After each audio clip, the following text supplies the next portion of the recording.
A+2 സ്വാഗതം. ഈ ആധാറുമായി ബന്ധപ്പെട്ട ചില പ്രധാന വിവരങ്ങൾ, ആധാർ എൻറോൾമെൻറ്റ്, ആധാർ പുതുക്കൽ, ഇതുമായി ബന്ധപ്പെട്ട ചില പ്രധാന വിവരങ്ങൾ പങ്കുവെക്കുന്ന എപ്പിസോഡാണ് ഇന്നത്തേത്. ആദ്യം അറിയേണ്ട ഒരു വിവരം, നമ്മുടെ രാജ്യത്ത് ആധാർ ഒരു അവിഭാജ്യ ഘടകമായി മാറിയിട്ടുണ്ട്, അനിവാര്യമാണ്. എല്ലാ കാര്യങ്ങൾക്കും നമ്മൾ ആധാർ സർക്കാർ സംവിധാനങ്ങളിൽ ഹാജരാക്കേണ്ടത് ഒരു നിർബന്ധിത കാര്യമാണ് എന്ന് ആദ്യം ഓർമ്മിപ്പിക്കുന്നു. ആധാർ ഇല്ലാതെ സർക്കാരിൻ്റെ ഒരു സേവനങ്ങളും നമുക്ക് ലഭിക്കുകയില്ല. നമ്മുടെ ഐഡൻറ്റിറ്റിയുടെ ഒരു ഭാഗമായി ആധാറും മാറിയിട്ടുണ്ട്. ആധാർ ഏത് വിഭാഗത്തിലുള്ള ആളുകൾക്കും ആധാർ എൻറോൾ ചെയ്യാൻ കഴിയും. അതിന് ചില രേഖകൾ ഹാജരാക്കേണ്ടതുണ്ട്. നമ്മുടെ ജനിക്കുന്ന കുട്ടികൾക്ക്, നവജാത ശിശുക്കൾക്ക് പോലും ആധാർ എൻറോൾ ചെയ്യാമെന്നുള്ളതും അറിഞ്ഞിരിക്കുക. കാരണം ഇതും ആവശ്യമാണ് എന്നുള്ളതാണ്.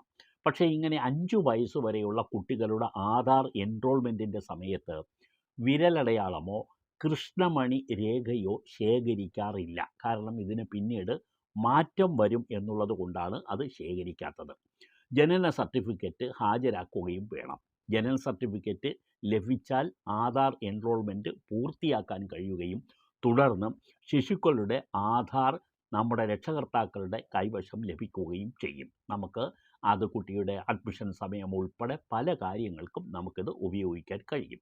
ഇനി ഈ കുട്ടി 5 വയസ്സിലും 5 വയസ്സിൽ എത്തുകയും 15 വയസ്സിലെത്തുകയും ഒക്കെ ചെയ്യുമ്പോൾ കുട്ടിയുടെ ബയോമെട്രിക്സ് വിവരങ്ങൾ നമ്മൾ ആധാറിൽ ചേർക്കാൻ ഉണ്ട്. അതായത് കുട്ടിയുടെ വിരലടയാളം, കൃഷ്ണമണി തുടങ്ങിയ ബയോമെട്രിക്സ് വിവരങ്ങളാണ് ആധാറിൽ പിന്നീട് ചേർക്കുന്നത്. അത് 5 വയസ്സ് പൂർത്തിയാകുമ്പോഴും നമുക്ക് ചെയ്യാം, 15ാമത്തെ വയസ്സിലും ചെയ്യാം അഥവാ ചെയ്യണം. ഈ 2 സമയത്തും ഈ വ്യത്യാസം നവജാത ശിശുക്കളിൽ വരുന്നു എന്നുള്ളത് കൊണ്ടാണ് ഈ പുതുക്കൽ നടത്താൻ ഉള്ളത്. 15ാം വയസ്സിൽ നമ്മൾ പുതുക്കുമ്പോൾ 17 വയസ്സിനുള്ളിലും നടത്തിയില്ലെങ്കിൽ നിശ്ചിത ഫീസ് ചുമത്തുക എന്നുള്ള കാര്യം കൂടി ഓർത്തിരിക്കുക. അതായത് ചുമത്തപ്പെടുക ചെയ്യും.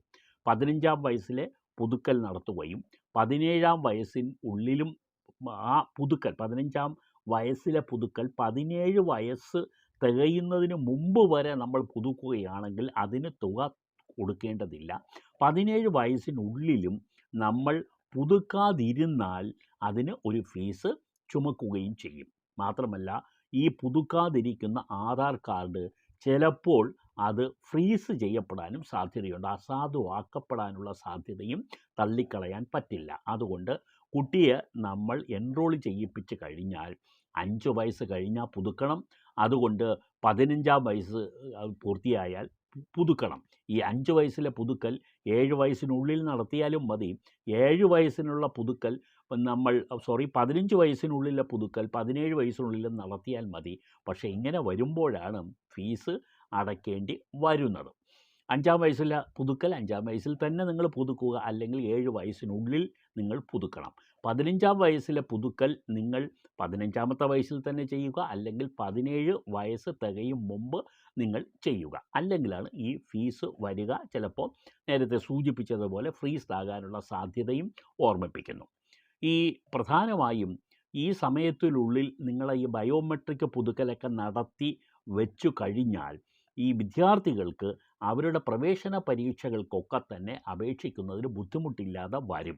അതായത് നീറ്റിനെയോ JEEയോ മറ്റ് ഏതെങ്കിലും തരത്തിലുള്ള കോമ്പറ്റിറ്റീവ് എക്സാമിനേഷന് പങ്കെടുക്കണം എങ്കിൽ ആധാർ കാർഡ് മസ്റ്റാണ്.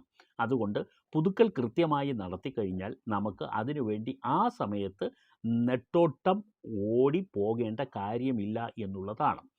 ഈ ആധാറുമായി ബന്ധപ്പെട്ട സേവനങ്ങൾ എല്ലാം നമുക്ക് ലഭിക്കണം എങ്കിൽ മൊബൈൽ നമ്പരും ഇമെയിലും ഒക്കെ തന്നെ ആധാറുമായി നമുക്ക് ലിങ്ക് ചെയ്യേണ്ടതുണ്ട്.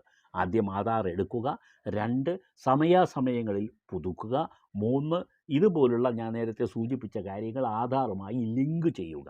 ഇപ്പോൾ ഏകദേശം എല്ലാ തരത്തിലുള്ള ഗവൺമെൻറ് സേവനങ്ങളോടും ആധാർ കാർഡുമായി ലിങ്ക് ചെയ്യപ്പെട്ടാണ് മുന്നോട്ട് പോകുന്നത്. അതുകൊണ്ട് ഇത്രയും വിവരങ്ങൾ നിങ്ങൾ മനസ്സിലാക്കി വയ്ക്കുക, ഷെയർ ചെയ്യുക. ഇത് നിങ്ങൾക്ക് തീർച്ചയായും ഉപകാരപ്പെടുക തന്നെ ചെയ്യും. നന്ദി.